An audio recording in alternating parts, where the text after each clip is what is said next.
High বন্ধুরা, আমি মমতা মান্না আবার চলে আসলাম তোমাদের সামনে নতুন একটা রেসিপি নিয়ে। আজকে আমি বানাবো বন্ধুরা কাঁচা কলার ধোকা। কীভাবে বানাই তোমরা আমার সঙ্গে থাকো আর দেখতে থাকো। এখানে ছোলার ডাল নিয়েছি, এটা হলো রাতে ভিজিয়ে রেখেছি। এখন সকালবেলা দেখি খুব সুন্দর ভিজে গেছে।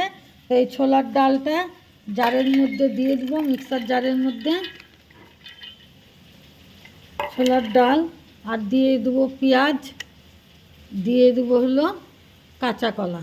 এই যে কাঁচা কলাগুলো এইভাবে কেটে নিয়েছি টুকরো টুকরো করে, আর দেবো 2 টুকরা রসুন, আর দেবো একটা লঙ্কা। এগুলো দিয়ে আমি এখন বেটে নেব বন্ধুরা। এই যে তাওয়ার মধ্যে দিয়েছি, আর নিচে কিন্তু সরষের তেল দিয়েছি, আর এটাকে আমি লবণ আর হলুদ দিয়েছি এই ডালটাকে। আর ডালটা কী দিয়ে বাটলাম এটা তো আপনাদের সাথে শেয়ার করেছি। তো এখন তাওয়ায় দিয়ে দিয়েছি, এটা হতে থাক। দেখুন বন্ধুরা, এই যে নিচের যে পিঠটা ওটা হয়ে গেছে। তো আমি এটাকে এখন আস্তে করে নিয়ে এইভাবে নিয়ে আস্তে করে বসাই দিলাম। এই যে এখন বন্ধুরা সরষের তেলটা গরম হয়ে গেছে, দিয়ে দেবো আমি তেজপাতা, দিয়ে দেবো 5 ফোড়ন, দিয়ে দেবো শুকনো লঙ্কা, গোটা শুকনো লঙ্কা দিয়ে দিলাম। এর মধ্যে আমি দিয়ে দেবো এই মশলা। এই মশলাটার মধ্যে আছে আদা, পেঁয়াজ, রসুন, কাঁচা লঙ্কা আর টমেটো।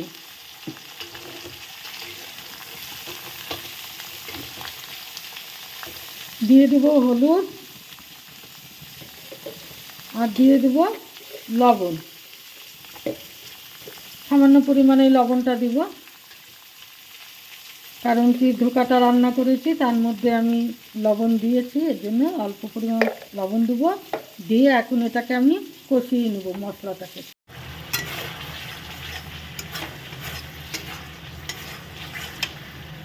মশলাটা দেখুন বন্ধুরা সুন্দর কষানো হয়ে গেছে। এই যে সাইড দিয়ে তেল ছেড়ে দিয়েছে।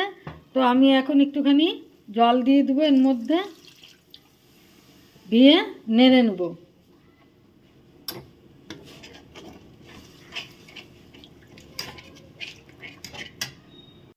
ফুটে উঠেছে ঝোলটা। তো এর মধ্যে আমি দিয়ে দেব ধনেপাতা কুচি, ধনেপাতা কুচি দিয়ে দিলাম।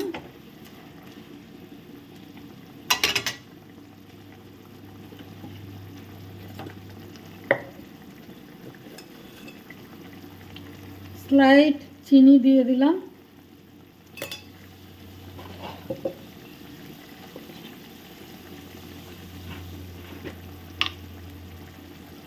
দিয়ে দিব ঘি,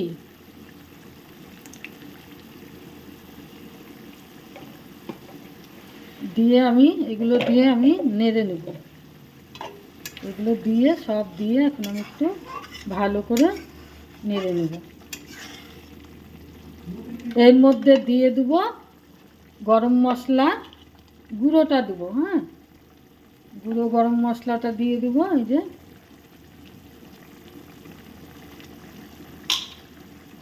দিয়ে আর একটু আমি নেড়ে নিলাম।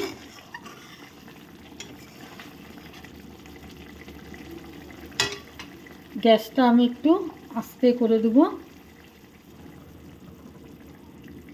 এর মধ্যে আমি এক এক করে বরফিগুলো ঠিক এইভাবে আকারে আমি বন্ধুরা কেটেছি। এই যে এইভাবে করে কেটেছি, এগুলো আস্তে আস্তে আমি দিয়ে দেবো। আমি বরফি আকারে কেটেছি।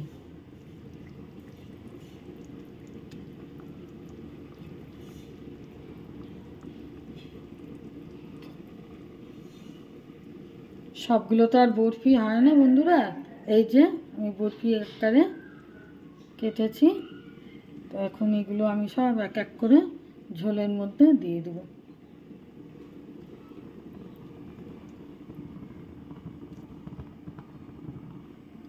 এখন গ্যাসটা একটু জোরে দিয়ে দেবো। কমপ্লিট হয়ে গেল আমার কাঁচা কলার ধোকা। ফুটে উঠলো বন্ধুরা, এবার আমি নামিয়ে ফেলবো। কাঁচা কলার ধোকা রেডি। মনে পড়ে গেল ভাজা মশলার গুঁড়োটা যে দিতে হবে। তো এই যে আমি এখন ভাজা মশলার গুঁড়োটা দিয়ে দেবো, ছড়িয়ে দেবো। দিয়ে এখন আমি নামিয়ে নেব, আস্তে করে নামিয়ে নেব। এই যে কমপ্লিট হয়ে গেছে কাঁচা কলার ধোকা। বন্ধুরা রেডি হয়ে গেছে কাঁচা কলার ধোকা।